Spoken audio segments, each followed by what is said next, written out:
Alright, welcome back. This is just the cleaned up version from earlier. It was pretty sloppy. As you saw earlier,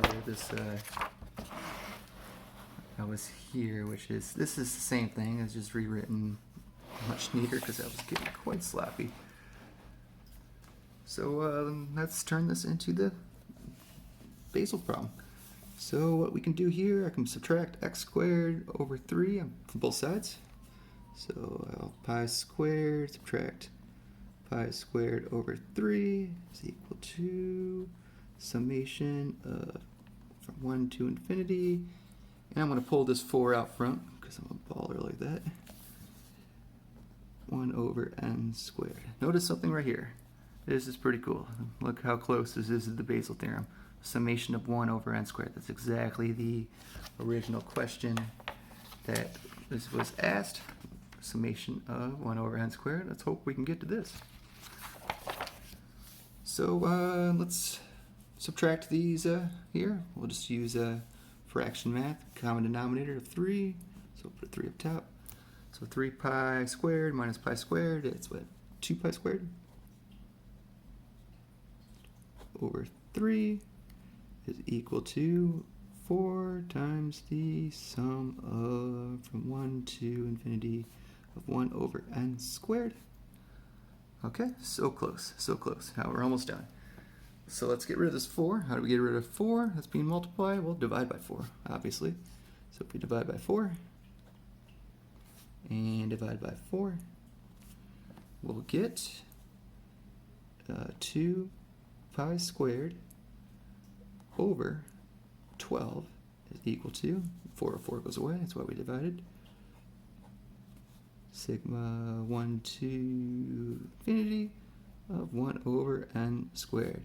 And if you can't see it already,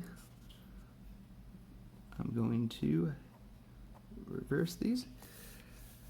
So this is 2 over 12, the same thing as 1 over 6. I'm going to write the sigma first, though. That's because that's how it's written in the Basel world. Basel, I don't know. Is it German? French, maybe? I don't know.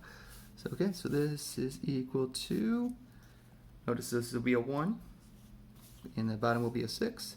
So pi squared over 6. And boom, this is literally the solution to the Basel problem.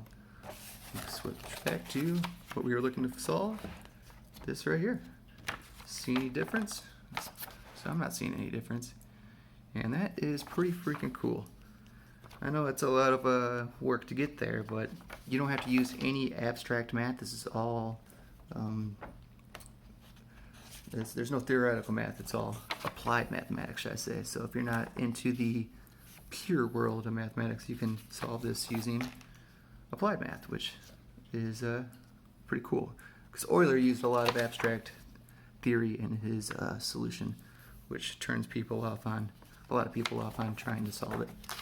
Anyway, so this is the end to the Basel problem, and I hope you learned something, at least something about Fourier and his awesome equation here.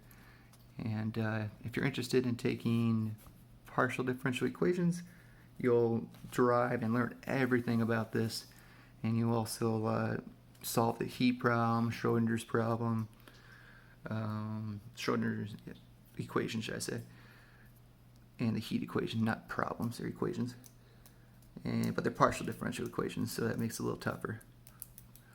Alright, and partial differential equations, all we really do is we separate variables and then take the ordinary differentials. And they're of order of 2 or less, and so we're not working with any chaos theory or anything, so which is quite nice.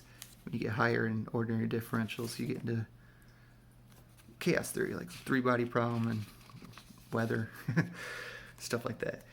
Alright, so I hope you learned something. Here's the Fourier series with the Basel problem. Go ahead and thanks for listening.